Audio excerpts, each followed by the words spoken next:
Welcome back, everyone. Ready for another deep dive? Absolutely. Always ready to explore. Well, today we're diving into something pretty amazing, China's Shenzhou 18 mission. Ah, yes. Fascinating stuff. So picture this. 3 astronauts living and working in space for 6 months, straight up conducting experiments, performing spacewalks, and, witnessing our planet from a totally unique perspective. It really is remarkable the kind of dedication and skill it takes to live and work in that kind of environment for so long. For sure. And they weren't just up there, taking it easy. They were pushing the boundaries of science and tech. Yeah, this mission was about so much more than breaking records or testing systems. Right. Okay, so let's break this down. The mission launched back on April 25th, 2024, with astronauts Yi Guangfu Likong and Li Guangsu. All incredibly accomplished individuals. They docked with the Tiangong space station, which has become a real symbol of China's growing ambitions in space. Absolutely a symbol of their commitment to advancing space exploration. And after 6 months of groundbreaking work, they finally touched down back on Earth on November 3rd at the Dongfeng landing site. Now, what's really captivating about this mission is that it wasn't just about the technology or the records. Oh, what do you mean? It was also about pushing the boundaries of our scientific understanding. One of the key research areas was the study of ancient microbes in microgravity. Ancient microbes in space. Now, that's something you don't hear every day. Right. These microbes, called archaea, are some of the oldest life forms on Earth. Oh, wow. I see so.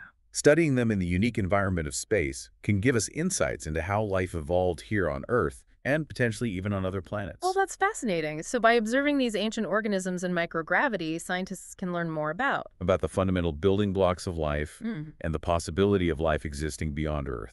That's incredible. It really puts the mission into a whole new perspective. They weren't just floating around up there. They were conducting experiments that could totally change how we understand life itself. Exactly. And that's just one example. Yeah. There's more. They also conducted experiments related to Earth observation space medicine and even tested new technologies for future space missions. Wow, busy astronauts. This is a jam-packed schedule. Speaking of packed schedules, let's talk about the spacewalks. Yeah. They conducted 2, right? One in May and then another in June?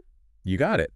The first spacewalk in May was particularly significant. How so? Well, it set a national record for China, demonstrating their growing expertise in extravehicular activities.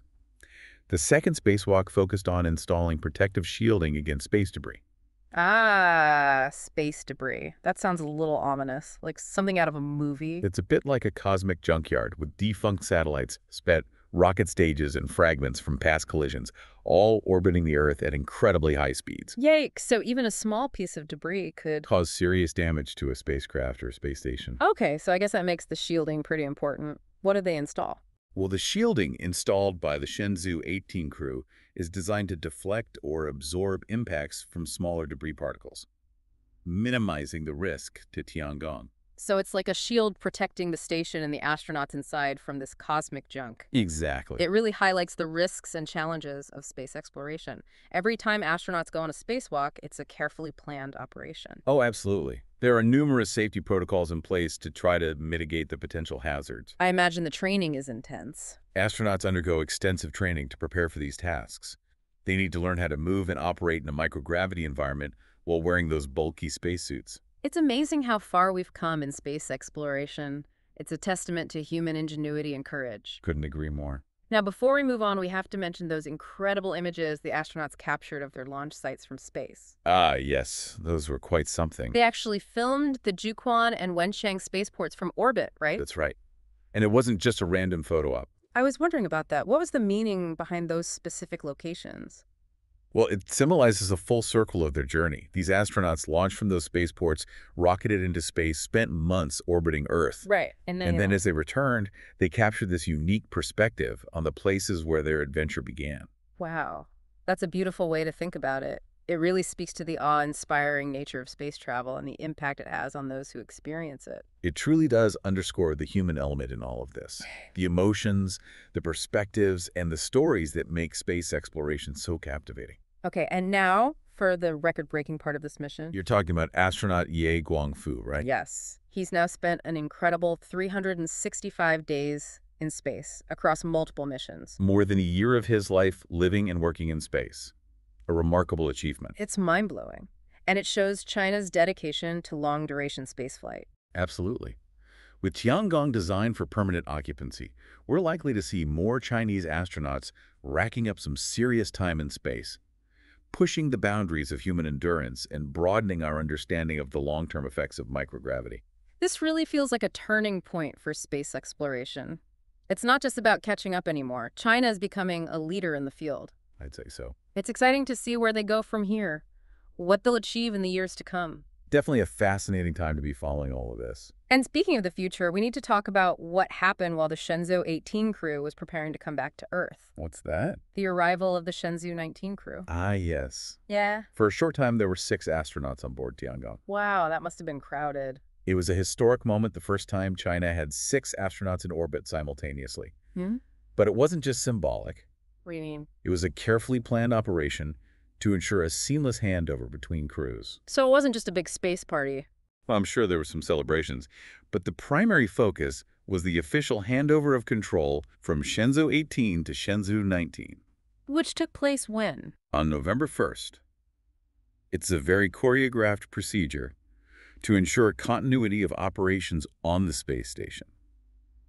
The departing crew briefed their replacements on everything. So experiment systems, ongoing tasks, the whole 9 yards. Exactly. It's all part of China's long-term vision for Tiangong and their ambitions in space exploration. It's incredible how far they've come and where they're headed. But you know what? Let's dive deeper into that in the next part of our deep dive. Sounds good to me. We'll explore the future of China's space program, their plans for Tiangong, and what it all means for the global landscape of space exploration. So stay with us. Looking forward to it.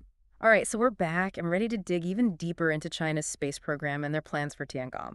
It's pretty clear they're committed to establishing a permanent presence in space. Their ambitions for Tiangong are impressive. Yeah, for sure. They've laid out this whole roadmap that includes expanding the station, conducting all sorts of research, and even launching a powerful space telescope into the same orbit. Right, lots going on. So let's talk about the expansion first. They're adding 3 new modules to Tiangong. Right, transforming it into this like double T shape. What will that actually do for the station? It's a major undertaking for sure. This expansion will seriously increase the station's size and functionality. Okay, so bigger living quarters, more labs and research facilities. Exactly.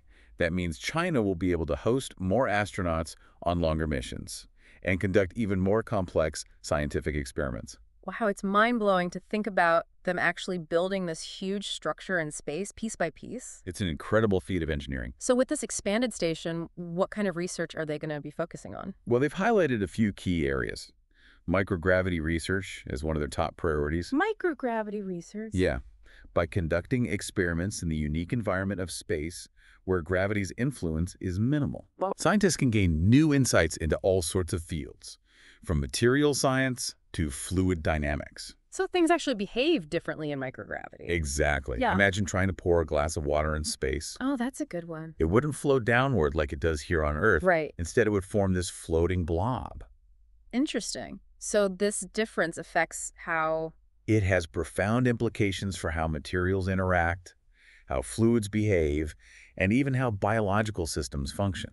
Fascinating. What other research areas are they interested in? Another major focus is space life sciences. Space life sciences. Basically, it's all about understanding how living organisms adapt to the challenges of spaceflight. I get it. So things like Studying plant growth and microgravity, investigating the effects of radiation on cells, and even exploring the possibilities of bioregenerative life support systems. for long-duration missions, right? Got it. So they're trying to figure out how to sustain life beyond Earth. That sounds almost like science fiction. It's pretty incredible, but very real. Okay, and what about Earth observation? Ah, yes.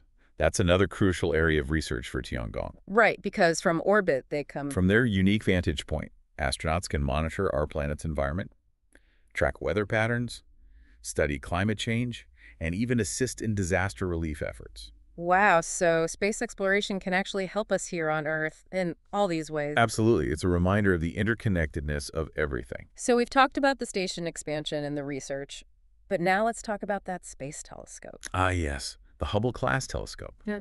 It's going to be similar in size and capability to the iconic Hubble Space Telescope. Which has, revolutionized our understanding of the universe. Right. Launching it into the same orbit as Tiangong is a brilliant move. Why is that? What's the advantage? It will allow astronauts to actually perform maintenance and repairs on the telescope. Ah, that makes sense. Yeah. So they can keep it running longer and potentially even improve its performance. Exactly. And just imagine the kind of data they'll be able to gather with a telescope, that powerful distant galaxies, black holes, the birth of stars. It's mind-boggling. Absolutely incredible. It sounds like it will be a real game changer for astronomy and astrophysics. It has the potential to be truly transformative. Okay, so we have this ambitious expansion plan, groundbreaking research, and a powerful new telescope. It's obvious China is serious about becoming a major player in space exploration.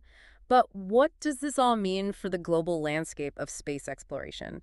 How will other nations react? That's the million-dollar question. Yeah. And it's something experts are debating all over the world. So what are the different perspectives? Some believe that China's rise will spark a new era of international cooperation, with nations working together towards common goals. Like what we see with the International Space Station. Precisely. The ISS is a testament to the power of collaboration, with multiple countries pooling their resources and expertise. Right. But on the other hand, Some are worried. some worry that China's growing space capabilities could lead to increased competition, potentially even a new space race. Yeah, that's understandable. So it could go either way, cooperation or competition. Exactly. It's a bit of a double-edged sword. The potential for both is there. What do you think will determine which path we end up taking? I think it depends on several factors. Political with coaster post days, diplomatic efforts, strategic choices made by individual nations. It will also depend on how China chooses to engage with the international community. Will they be open to partnerships and collaborations or go it alone? Exactly. Only time will tell what path they choose. It really is a fascinating time to be following space exploration. No. So much is happening and the possibilities seem endless. Agreed. It's an exciting time to be witnessing this new era of space exploration unfold. Welcome back to our deep dive, everyone. It's been a pretty fascinating journey exploring China's Shenzhou 18 mission and the future of space exploration. We've covered a lot of ground, haven't we? From life aboard Tiangong to the idea of humanity having a permanent presence out there in space, on the moon and beyond. Yeah, and one thing's for sure, space exploration is not just about scientific curiosity anymore. It's so much more than that now. It's about national pride, economic opportunities, and of course, technological advancement. Absolutely. We're even talking about the possibility of humanity becoming a multi-planetary species. Exactly. So as we wrap up, I think we need to step back and consider the big picture. The big questions. What does it all mean? Where are we headed? What does the future hold as we venture further into space? Those are the questions that matter. Right. So let's start with the success of the Shenzhou 18 mission and China's plans for Tiangong. What does that tell us about the future of space exploration? Well, I think it definitely signals a shift in the global landscape. For decades, it was the U.S. and Russia leading the way. But now China is emerging as a major player. They're not just catching up anymore, are they? Not at all. They're innovating, pushing boundaries, setting their sights on some pretty ambitious goals. It almost feels like a new space race is starting, but this Yeah. time it's not just two superpowers. It's more complex. Right. It's a multipolar race with many nations and even private companies involved. Competing and collaborating all at the same time. It makes this era incredibly exciting, but also unpredictable.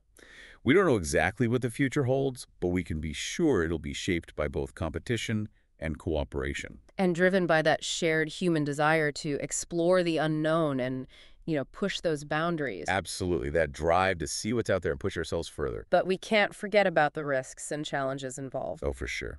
We've talked about the dangers of space debris, the challenges of long-duration space flight, the ethical questions about expanding our presence beyond Earth. Important stuff to think about. Absolutely. As we venture further, we need to be responsible, sustainable, and understand the potential consequences of our actions. We need to make smart choices today that won't negatively impact the future. Exactly. The decisions we make will have lasting implications for humanity and our relationship with the universe. So to wrap up our deep dive today, I want to leave our listeners with this thought. Okay, I'm listening. Space exploration is more than just science. It's a reflection of who we are as humans, our curiosity, our ingenuity, our courage. And that desire to understand our place in the grand scheme of things. Beautifully put. So as we keep pushing those boundaries, let's not lose sight of the wonder and awe that inspired us to start this journey in the first place. That sense of wonder is what keeps us going. The universe is vast, mysterious, and full of possibilities, and every new discovery brings us closer to understanding its secrets. It's an incredible journey to be a part of. Thanks for joining us on this deep dive into the Shenzhou 18 mission and the future of space exploration. Until next time, keep looking up and keep exploring. Welcome back to the deep dive. Thanks for having me. Today, we're going to look at some of the material you guys sent us on the recent floods in Spain. Oh, yeah. There's some amazing images and reports. Yeah. It really paints a powerful picture. It really does. I mean, Yeah. it really shows just how powerful nature can be. Yeah. But also it highlights how we're starting to use technology like satellites Right. to actually respond to these kinds of events. Yeah, and that's, what I'm really interested in is like the how and the why. We've all seen those images, Right. the flooded streets and the damaged homes, but I'm really curious what these satellites are actually doing up there. More than just taking pictures, right? Right, yeah, exactly. So let's imagine late October 2024, Okay. and torrential rain is just slamming into southern and eastern Spain. Wow. You've got the Costa del Sol, which is famous for its sunshine, Right. and it's completely underwater. And then you've got Valencia, this amazing city struggling with overflowing rivers. It's hard to even imagine that. And get this, in some places, a year's worth of rain fell in just 8 hours. I mean, that's almost impossible to grasp. Yeah, just the sheer volume of water Yeah. is hard to really understand. Over 200 lives lost. Yeah. Thousands displaced. It's devastating. Yeah, the human cost is just staggering. So while all of this is happening, you've got these satellites high above the Earth. Yeah. What kind of information are they gathering? Well, we're not talking about your average, like, Google Maps snapshot here. Okay. Right. We're talking about satellites like Landsat 8, which is operated by the U.S., Okay.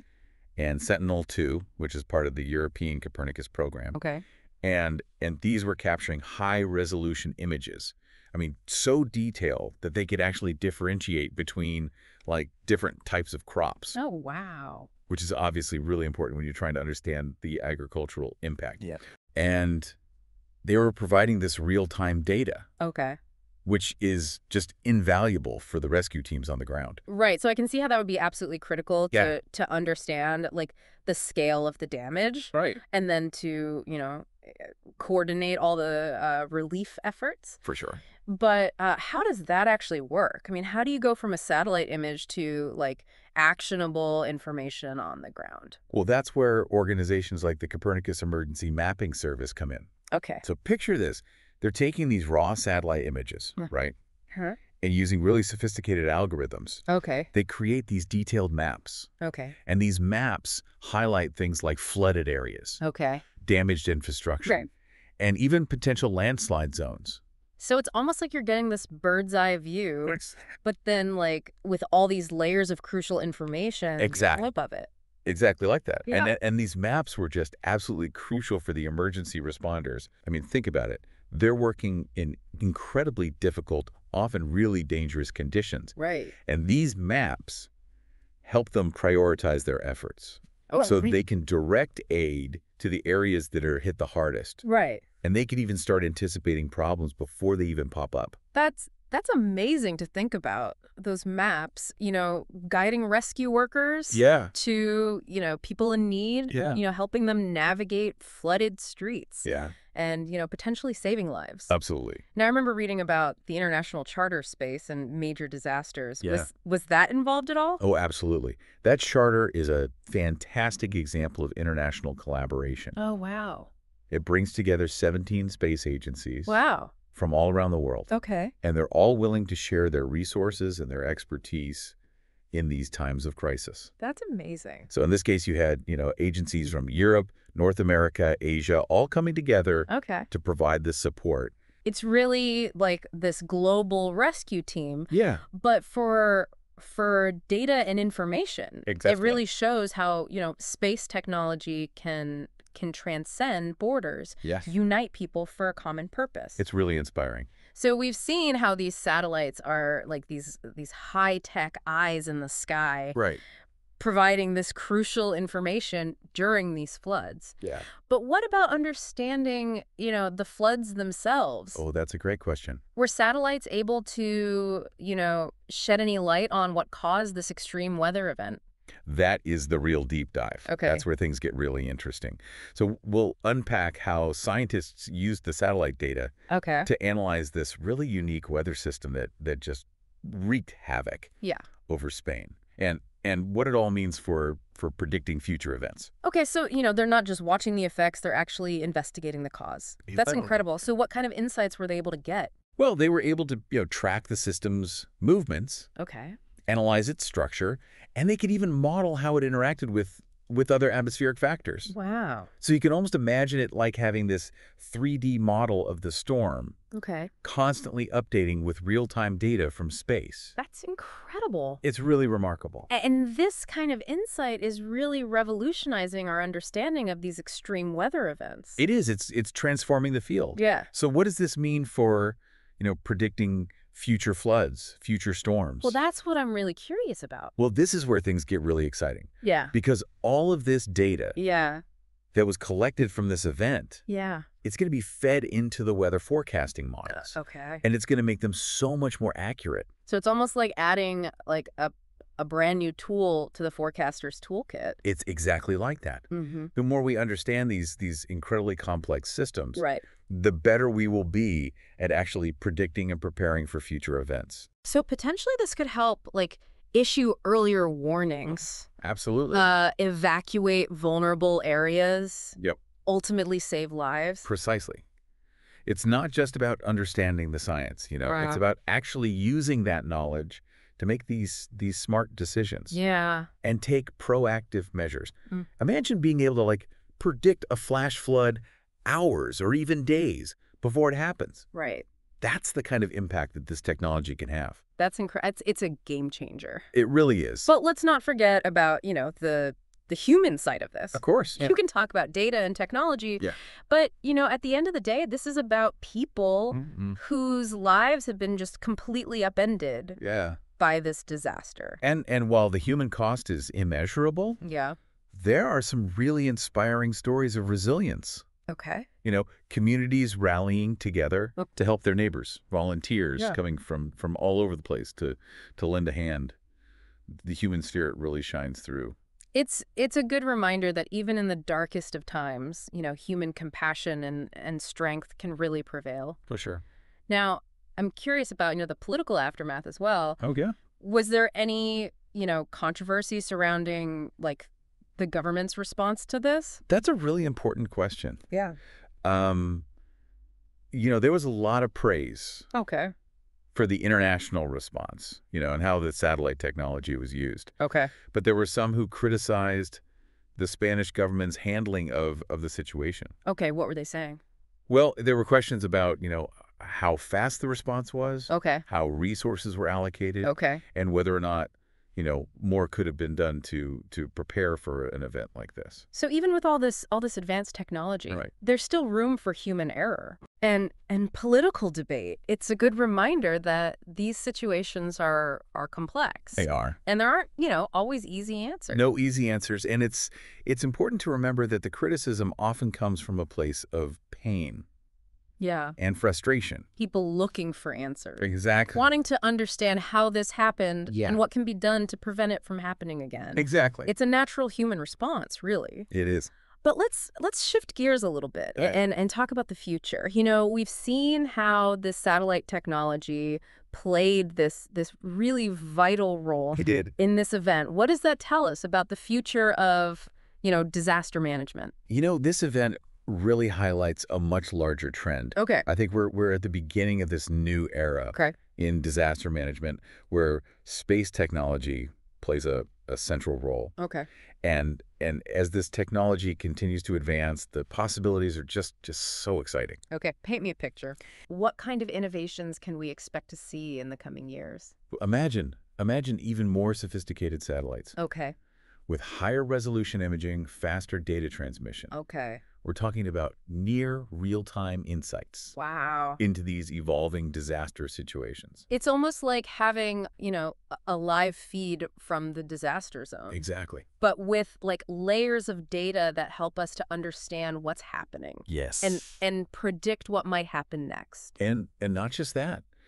Advanced algorithms and artificial intelligence Oh, wow. can sift through all of this data, identify patterns, and even predict potential hazards before they even occur. Whoa, AI analyzing satellite data to predict disasters. Yeah, That sounds like something straight out of a sci-fi movie. it does. It's incredible to think about, but it also, it raises some questions for me. Of course, yeah. How do we ensure that this technology is used responsibly, Right. ethically? That's a really crucial point. Yeah, it's a crucial point. We have to be mindful of privacy concerns, Yeah. data security, Yeah. equitable access to information. Yeah. As this technology becomes more powerful, we need to have these really open discussions Right. about its implications Right. and set up these clear ethical guidelines. It's a reminder that, technology is just a tool. Yeah. And it's up to us to use it wisely, Yeah, responsibly. absolutely. We need to make sure that these advancements benefit all of humanity. Sure. Not just a select few. But for now, let's go back to, this idea of AI. Okay. I'm still kind of wrapping my head around the idea of artificial intelligence predicting disasters. Yeah. How would that even work in practice? Well, let's say there's a wildfire Okay. in a remote area. Okay. Satellites with AI could analyze the wind patterns, Okay. the vegetation density, Okay. even historical fire data, Right. and use that to predict, where that fire is going to go. Oh, wow. So that you could use that information to deploy firefighters more effectively, Right. to evacuate residents early, Right. and really try to minimize the damage. It's like having this super intelligent fire chief It is. up there constantly analyzing data Yeah. and making these strategic decisions. That's incredible. But how about floods? I mean, AI predicting floods that seems even more complex. Oh, it definitely is more complex, but AI could analyze rainfall patterns, Okay. soil moisture levels, Okay. even topographical data Right. to assess the risk Yeah. of flooding in certain areas. Okay. So imagine, being able to predict which neighborhoods are most at risk Wow. during, a really heavy downpour. Yeah. And then the authorities could take preventative measures, right? Right. Like clearing drainage systems, Right. reinforcing levees, Okay. issuing, targeted evacuation orders. Wow, it's almost like having, a crystal ball, Yeah. but powered by science and technology. Exactly. But even with all this amazing technology, we can't forget about the human factors, right? Oh, absolutely. Technology is just one part of the solution. Yeah. We also need to invest in things like community preparedness programs, Okay. early warning systems, Yeah. and effective communication channels. Right, so people know what to do. So people are aware of the risks and they know how to respond in an emergency. It's a reminder that technology can, really enhance our capabilities, Yeah. but it can't replace human judgment, compassion, and the importance of working together to create these resilient communities. So well said. This event in Spain, Yeah. it's been this really powerful reminder of the challenges that we face in a changing world. Right. But it's also highlighted the incredible potential that we have Okay. to actually overcome these challenges. Yeah. Through innovation, through collaboration, and a shared sense of purpose. It's a message of hope amidst all the devastation. It is. Uh, So before we wrap up this deep dive, right. I want to touch on one more thing. Okay. We've talked about the technology, Right. the human impact, Right. even the political fallout. Right. But what about the long-term recovery process? Oh, okay. What happens, after the floodwaters recede? Right. The cameras move on. Right. Yeah. What happens there? That's an important part. Yeah. That's often overlooked. Recovery, that can be a long and difficult process. Yeah. Physically Yeah. and emotionally. Yeah, I bet. It's about rebuilding homes and infrastructure, Yeah. but it's also about healing communities. Right. It's about providing support for those who have lost loved ones. Yeah. And it's about helping people regain a sense of normalcy. So it's about more than just, fixing the physical damage. Right. It's about addressing the psychological and emotional toll as well. Exactly. It's about fostering a sense of hope and resilience Yeah. and helping communities come out of this stronger than before. Okay. And in that process, satellite technology can actually continue to play a role. Oh, really? I thought it was, mostly focused on the immediate response phase. It might surprise you, but satellites can be used to monitor the progress of rebuilding. Okay. They can assess the environmental impact Okay. and even help with long-term planning Okay. to make those communities more resilient. So it's almost like the satellites have become essential tools Yeah, for every stage of, disaster management. they really have. And as the technology keeps evolving, their role's only going to become more important. Yeah. This event in Spain, it was this tragic reminder of the power of nature. Right. But it also really showcased the incredible potential of, human ingenuity Yeah. and collaboration Yeah. in responding to these kinds of challenges. And it's a powerful message. It is. And one that really resonates with me. I think we've explored the devastation, Yeah. the technological response, the political complexities and the human stories of resilience. Yeah. But what really stands out for me is this reminder that we're not just passive observers. Right. In this world, we have the ability to make a difference, to shape the future, Yeah. and to build a more resilient and equitable world for everyone. That's a fantastic takeaway. And that leads us perfectly into our final thoughts for this deep dive. Okay. So while we've covered a lot of ground here today, Yeah. there's always more to learn Right. and explore. So until our next adventure. We'll leave you with this. What will you do with this knowledge? Oh, that's a great question. How will you use this understanding to make a difference in your own community, in your own way? That's the question we all need to be asking ourselves. Because ultimately, building a more resilient future, Yeah. it's a collective effort. It is. It requires all of us to engage, to learn, and to act. So well said. We'll leave you with this final thought. Yes. The future is not something that just happens to us. Right. It's something we create together, Yeah. one step at a time. Until next time. Keep exploring, keep questioning, and keep pushing the boundaries of what's possible. I love that.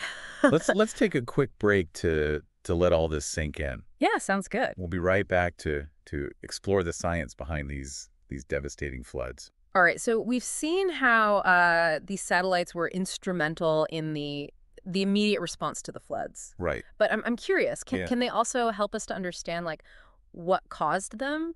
Absolutely. Scientists are kind of like detectives, right? Okay. And in this case, satellite data was like these crucial clues. Okay, I like that. So remember that unique weather system we talked about? Yeah. The one that dumped a year's worth of rain in some areas. Yeah, it's hard to even fathom that. I know, right? Well, satellites allowed scientists to study it Okay. in really incredible detail. So they're not just watching the effects, they're actually investigating the cause. Exactly. That's amazing. So what kind of insights were they able to gather? So they could, track the system's movements, Yeah. analyze its structure, and they could even model how it interacted with other atmospheric factors. So it's almost like having this 3D model of the storm Yeah. that's constantly being updated with real-time data from space. Exactly. That level of insight is really revolutionizing the way we understand these extreme weather events. Yeah, it really is mind-boggling to think that, we can observe these complex weather systems from, hundreds of miles above the Earth and actually unravel their secrets. Yeah. So what does this mean for predicting future floods or storms? This is where it gets really exciting because all of this data that was collected, it's going to be fed into those weather forecasting models. Okay.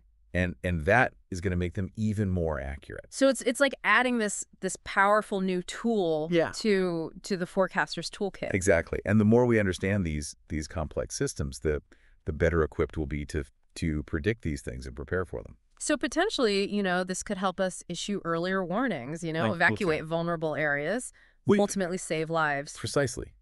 It's not just about understanding the science, Right. It's about using that knowledge to make smart decisions. Right. And take these proactive measures. Imagine being able to predict a flash flood. Yeah. Hours or even days before it happens. That's the kind of impact that this technology can have. Absolutely. That's the game changer. Yeah, it really is. But let's not forget about the human side of all of this. Of course. Yeah, I mean, we can talk about data and technology, but, at the end of the day, this is about people Yeah. whose lives were, completely upended Right. by this disaster. And while the human cost is immeasurable, Right. there are some really inspiring stories of resilience coming out of, all of this. Oh, okay. Like what?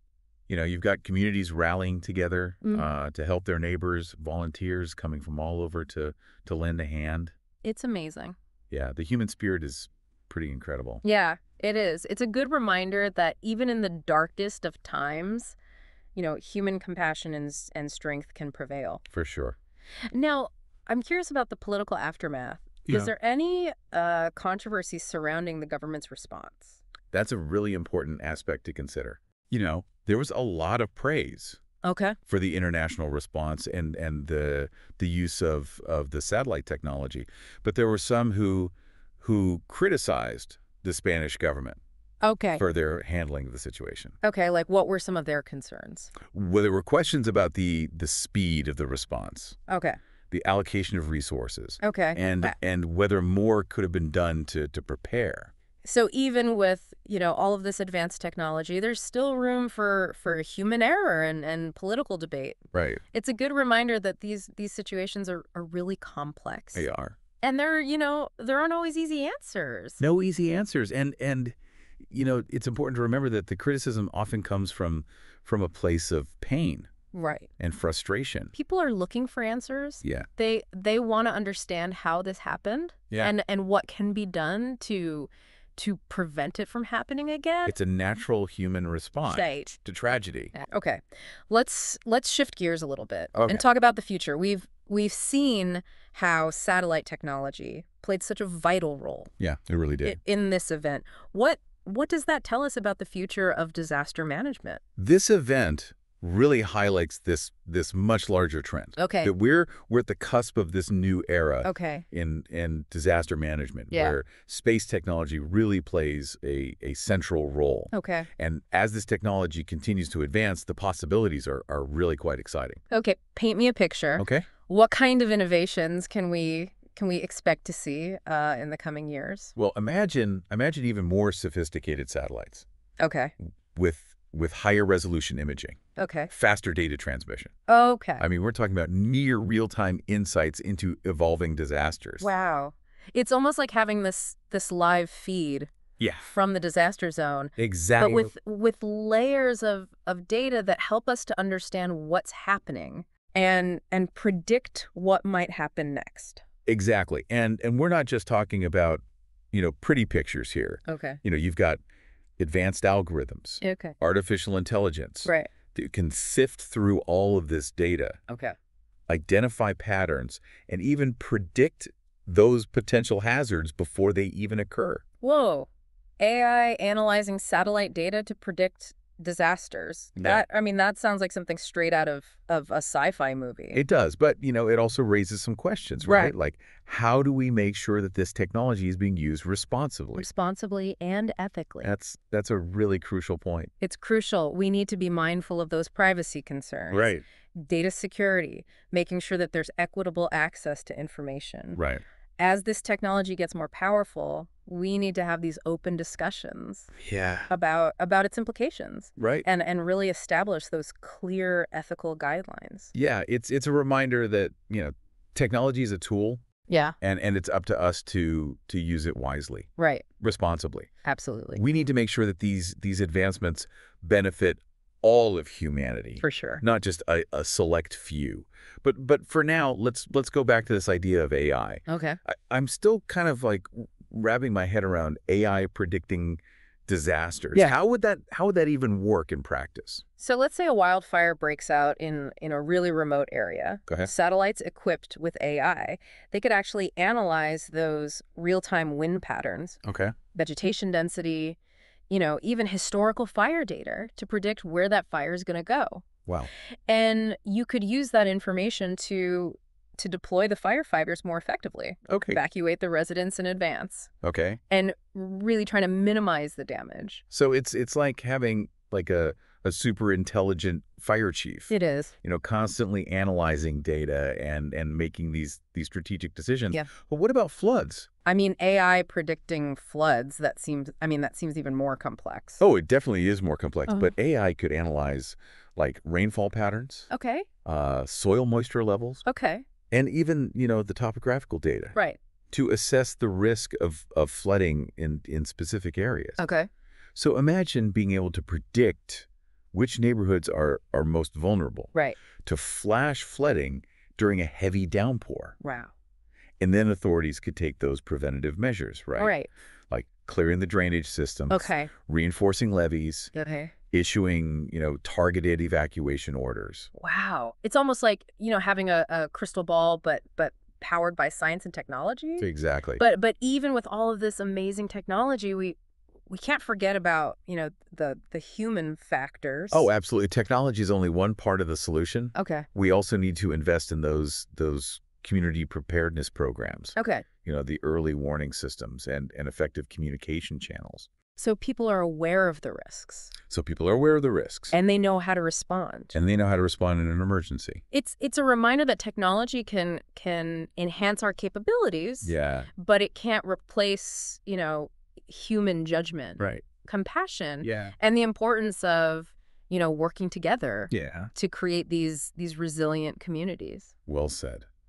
This event in Spain has been this really powerful reminder of the challenges that we're facing in this changing world. Yeah.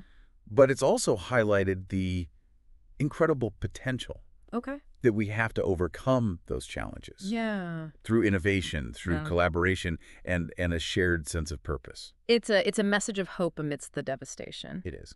But before we wrap up this deep dive, I want to touch on one more thing. Okay. We've talked about the technology, Yeah. the human impact, even the political fallout. But what about the long-term recovery process? What happens after the floodwaters recede? Right. And the cameras move on? That's a crucial aspect that often gets overlooked. Yeah. Recovery can be this long and really arduous process. Yeah. Both, physically and emotionally. Yeah. It's about rebuilding homes and infrastructure, but it's also about healing communities. Right. It's about providing support for those who've lost loved ones. Right. And it's about helping people regain a sense of normalcy. So it's about more than just fixing the physical damage. Yeah. It's about addressing the psychological and emotional toll as well. Absolutely. It's about fostering that sense of hope and resilience and helping communities come out of this stronger than before. Okay. And in that process, satellite technology can actually continue to play a role. Oh, really? Yeah. I thought it was mostly focused on that immediate response phase. It might surprise you. But satellites can be used to monitor the progress of the rebuilding efforts. Okay. They can assess the environmental impact of the floods Okay. and even help with the long-term planning Okay. to make communities more resilient to future events. So it's almost like these satellites have become essential tools They have. for every stage of, disaster management. From the initial response to the long road to recovery. Yeah. And as the technology continues to evolve, Right. their role is only going to become more significant. Right. This event in Spain was this tragic reminder of the power of nature, Yeah. but it also showcased the incredible potential of human ingenuity and collaboration Right. to respond to those challenges. And it's a really powerful message and one that I think resonates really deeply with me. Yeah. We've explored the devastation, the technological response, the political complexities. Yeah. And human stories of resilience, but what really stands out for me is this reminder that we're not just passive observers Right. in this world. We have the ability to make a difference, to shape the future, Yeah. and to build a more resilient Yeah. and equitable world for everyone. That's a fantastic takeaway. Yeah. And that leads us perfectly into our final thoughts for this deep dive. Okay. Well, we've covered a lot of ground here. Right. There's always more to learn Yeah. and explore. So until our next adventure. We'll leave you with this. What will you do with this knowledge? That's a great question. How will you use this understanding to make a difference in your own community? Yeah. In your own way? That's a question we should all be asking ourselves. Because ultimately, building a more resilient future, Yeah. it's a collective effort. It It is. requires all of us to engage, to learn, and to act. So well said. We'll leave you with this final thought. Okay. The future is not something that just happens to us. Right. It's something we create together. Yeah. One step at a time. Until next time. Keep exploring, keep questioning, and keep pushing the boundaries of what's possible. I love that. Wow, we've covered so much in this deep dive. We have. It's really incredible to see how space technology is changing the way that we approach these disasters. It really is. But as we wrap up, what are some of the key takeaways that you hope our listener walked away with? It's been quite a journey, hasn't it? It has. From those really heart-wrenching images of the floods to the intricate details of the satellite technology, Right. the potential of AI. Right. There's a lot to ponder. Yeah, I think for me, it's this realization that even in the face of, such immense destruction, there's this incredible sense of hope. Yeah. We're not powerless against these forces of nature. No, we're not. We have the tools, the knowledge, the collective will. Right. To respond, to rebuild, and even to predict future events. I completely agree. This deep dive has really highlighted the power of human ingenuity. Yeah. We're using space technology in ways that were just unimaginable a few years ago. Right. And it's not just about responding to the disasters. It's about understanding them, learning from them, Right. and building a more resilient future. It's almost poetic. It is. Isn't it? Yeah. That we're Yeah. looking to the stars to help us solve problems here on Earth, and it's working. It is, yeah. But as with any powerful tool, Right. we need to use it wisely, Yeah. ethically. Absolutely. The ethical considerations surrounding this technology can't be ignored. Right. We need to make sure that privacy is protected, that data is used responsibly, and that the benefits are shared equitably. It's a reminder that even, the most advanced technology is only as good as the people using it. It really is. But that being said, I'm incredibly optimistic about the future. Yeah. Imagine a world where we can predict and mitigate the impact of these disasters. Right. Saving countless lives and livelihoods. It's a future worth striving for. Yeah. And it's a future that is within our reach. Yeah. This event in Spain, as tragic as it was, it showed us what's possible, where you combine that human ingenuity with this cutting-edge technology. It's a powerful message of hope. It is. And a call to action. It is so. So to our listener out there, what will you do with this knowledge? Oh, okay. How will you use this understanding to make a difference in your own community? Yeah. In your own way? That's the question we all need to ask ourselves. Yeah. Because ultimately, building a more resilient future is a collective effort. It is, yeah. It requires all of us to engage, Right. to learn, and to act. Well said. And on that note, we'll leave you with this final thought. Okay. The future is not something that just happens to us. Right. It's something we create together, one step at a time. Until next time. Keep exploring, keep questioning, and keep pushing the boundaries of what's possible. Hey, everyone. Ready for another deep dive? Today, we're going to be talking about something pretty cool. Yeah. Supersonic flight. Mm-hmm. And exciting stuff. It is exciting stuff. We'll be looking at this article from space.com. Okay. It's called Boom Supersonic's XB-1 jet sets new speed record during 7th test flight. Wow. It was published just a few days ago on November 8th, 2024. Really recent. Yeah. So this XB-1 just hit a new speed record. Impressive. It's getting really close to actually breaking the sound barrier. It's amazing how they're really pushing the boundaries. This isn't just some theoretical thing anymore. Right. Boom Supersonic, the company behind the XB-1. Yeah. They're out there making it happen. Yeah. So for anyone listening who might not know, Yeah. what is this XB-1? So the XB-1, it's what we call a demonstrator aircraft. So it's like a smaller version of what will eventually be Overture. Overture. Yeah, that's Boom Supersonic's planned supersonic airliner.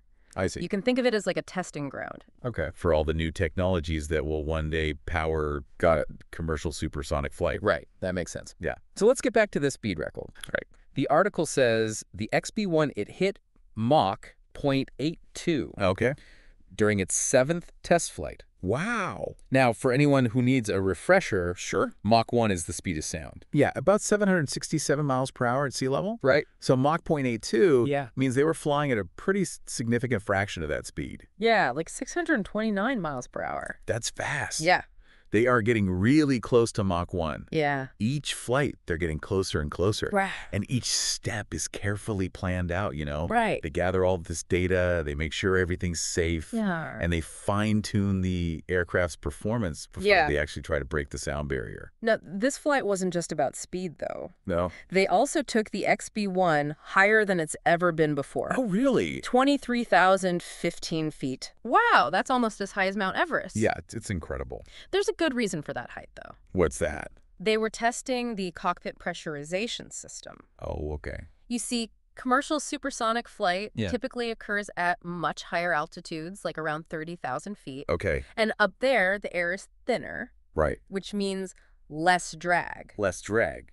Yeah, which allows the plane to achieve these incredible speeds. Makes sense. But it also means that there's a bigger pressure difference between the inside and outside of the aircraft Oh, I see. that needs to be really carefully managed. So they're already thinking about how to make supersonic flight safe Yeah, for passengers at those really extreme altitudes. absolutely. It's all part of this meticulous testing process. Yeah, there was this other detail in the article Yeah, I have to ask about. go ahead. They were doing something called flutter excitement system tests. Interesting. What is flutter? So flutter is basically something that can happen at high speeds. When vibrations in the airflow interact with the aircraft's structure, Okay. it can cause dangerous instability. Oh, wow. You know, like if you hold a piece of paper out a car window and it starts flapping uncontrollably, Right. you definitely don't want that happening to a plane traveling at hundreds of miles an hour. So these FES tests, Yeah, they're basically designed to make the plane shake a little bit. exactly. But it's all very controlled, you know. So- They induce these small vibrations Mhm. so the engineers can see how the aircraft behaves at high speeds Okay. and make sure there are no weaknesses in the structure. That makes sense. It's like a stress test for the plane. Wow. It's amazing how much testing has to go into something like this. That's really impressive. I guess when you're pushing the boundaries of speed and altitude, Yeah. safety has to be the #1 priority. Absolutely. And every successful test flight is one step closer to their ultimate goal, Which is, developing over that full-fledged supersonic airliner we were talking about. right, the one that could, revolutionize air travel as we know it. Exactly. Imagine flying from New York to London in 3.5 hours. Wow. I'm starting to see why you're so interested in this. Yeah. This isn't just about faster planes. It's a whole different way Right. to connect with the world. It really is a potential paradigm shift. So before we go any further, Yeah. what are your thoughts on everything we've talked about so far? You know, I think it's amazing how far they've come Mm-hmm. with this XB-1 program. Yeah. The progress they're making. Yeah. It shows that they're serious about making supersonic travel a reality. It's really exciting. Yeah. And I can't wait to hear more about what this all means for the future of travel. Well, there's a lot to unpack. Yeah. From the technical challenges to the potential impact on society, Right. supersonic travel. It's a really interesting topic. It is. And we'll dive into all of that right after a quick word from our sponsors. We'll be right back to explore the potential of supersonic travel and what it could mean for the world. All right. Stay tuned. Looking forward to it. It's amazing to think about how this technology Yeah. could shrink the world, make it possible to experience different cultures Yeah, absolutely. in a whole new way. It really does kind of redefine our relationship Yeah. with time and distance. Yeah. But as we're talking about revolutionizing air travel, Yeah. we can't ignore the fact that Oh, this has been tried before. yeah. What makes Overture Yeah. different from the Concorde? That's the big question everyone's asking. Yeah. The Concorde was iconic, Yeah. but it faced some serious challenges. Yeah, it was really expensive to operate. Exactly. And it couldn't carry that many passengers. It was a luxury. Yeah. Only a few could afford. So what are they doing differently this time? Well, Overture's being designed with affordability in mind. Okay. Boom Supersonic is using all the latest advancements in engine technology and aerodynamics to make Overture, much more fuel efficient I see. than the Concorde. Okay, so that should mean lower operating costs. Exactly. And what about the sonic booms? Ah, yes, the sonic boom. I remember reading that was a big problem with the Concorde. You're absolutely right. Noise pollution Yeah, was a major concern. especially flying over land. Well, boom, Supersonic is tackling that head on. Oh, really? How? They're using some pretty innovative designs Yeah. and flight profiles Okay. that are aimed at mitigating sonic booms, Okay. basically making them much quieter So they're trying to make it more bearable. for everyone, Yeah. not just the passengers. So even if they figure out the noise issue, Yeah, can it ever really be for everyone? that's a good question. Like, won't the tickets be Yeah. super expensive? Well, it's true. Yeah. That supersonic travel won't be as cheap Right. as conventional flights, at least Yeah. not at first. But Boom's vision is to make it accessible Uh-huh. to as many people as possible. So it'll still be a premium experience, Probably. but maybe it'll become more Yeah. affordable over time. And exactly as technology advances, Yeah. as production scales up, Yeah. the costs should come down I see. and more people will be able to experience it. That would be incredible. Think about it. Yeah. Business trips, Yeah. international collaboration. Visiting family overseas. It'd all be so much easier. And faster. Exactly. What other possibilities do you see? Well, think about the impact on global commerce, Yeah. scientific collaboration, Right. being able to transport goods and people quickly across the globe could lead to incredible innovations Makes sense. and boost economy. What about emergency response? Oh, that's a great point. Yeah. Supersonic aircraft could be vital Yeah. in delivering supplies and personnel Oh. to disaster zones much faster, Yeah. potentially saving countless lives. So this is about more than just getting from A to B quickly. It is. This is about using that speed Exactly. to make a real difference. Right. But we have to talk about the challenges. Of course. What are some of the biggest hurdles? Well, one of the biggest is figuring out Yeah. how to make it financially viable. Right. The costs are high Yeah. compared to conventional aircraft. So finding ways to make it affordable for both airlines and passengers, Yeah. that's crucial. And what about regulations? That's another big one. Yeah. Governments all over the world Yeah. need to establish clear guidelines Okay. for supersonic flight, That makes sense. especially when it comes to noise Right. and the environmental impact. It sounds like a really tough balancing act to make it work technologically, Right, financially, right. and to be responsible for the environment. It's a complex challenge, Yeah. but I think the XB1 Yeah. shows that we're moving in the right direction. This is definitely a really exciting time It is. to be following this technology. Absolutely. You know, it's easy to get caught up in the practical implications. Yeah, But let's not forget the wonder of it all. I agree. Breaking the sound barrier, It's incredible. soaring above the clouds, Yeah. these amazing speeds. It's a dream. It reminds me of those early pioneers. Like the Wright brothers, Yeah. daring to imagine human flight. And now we're not just flying. We're pushing the limits Yeah. of how fast we can go. It's really inspiring to think about. Where will we go next? Exactly. So what's your prediction? It's tough. Yeah. When do you think we'll see these commercial supersonic flights? Well, based on what we're seeing now, Yeah. I wouldn't be surprised if it happened within the next decade. Wow. So by the 2030s, Yeah. maybe sooner. Supersonic travel could be a reality for a lot of people. It's a real possibility. That's incredible. But there are still a lot of questions. Yeah. What are some of the key things we should be thinking about? Well, one of the most important questions is how to ensure everyone has access. Right. We don't want this to be another luxury Yeah. only for the wealthy. We need to make sure everyone benefits I agree. from this new technology. It should be for everyone. We've covered a lot of ground today, We have. and I'm really interested to hear Yeah. your final thoughts. Okay. So before the break, we were talking about making supersonic travel accessible. Right. Making sure it's not just for the wealthy. Exactly. Yeah, That's a big thing to consider as we move towards this supersonic future. definitely. And, another important question is the environmental impact. Yeah. How do we make sure it doesn't hurt the planet? Right. Because even with the improvements in fuel efficiency, Look, Overture. yeah, even with that Yeah. supersonic flight, it's going to have a bigger carbon footprint. Than regular flights. Exactly. So we have to be really mindful of that. Yeah, it's about progress, but not at the expense of our planet.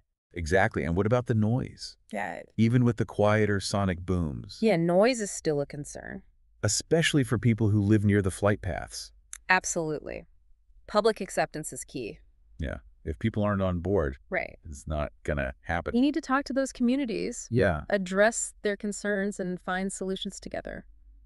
It's not just about the But technology. about people, too. It's a social challenge. Exactly. Technology doesn't exist in isolation. Right, it affects everything. Social, environmental, economic factors. It's complex, but that's what makes it so interesting. It really is. It's not just about going fast. Yeah, it's about how this technology will shape the future. And how it can benefit humanity. Right. Without harming the planet. This has been a really insightful look at supersonic travel. We've covered a lot. And I feel like we're just scratching the surface. There's so much more to learn. As this technology keeps developing. But I think we've given our listeners a lot to think about.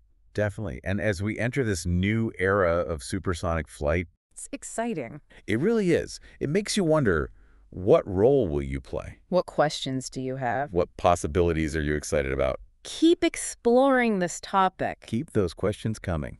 And keep imagining the future. Until next time.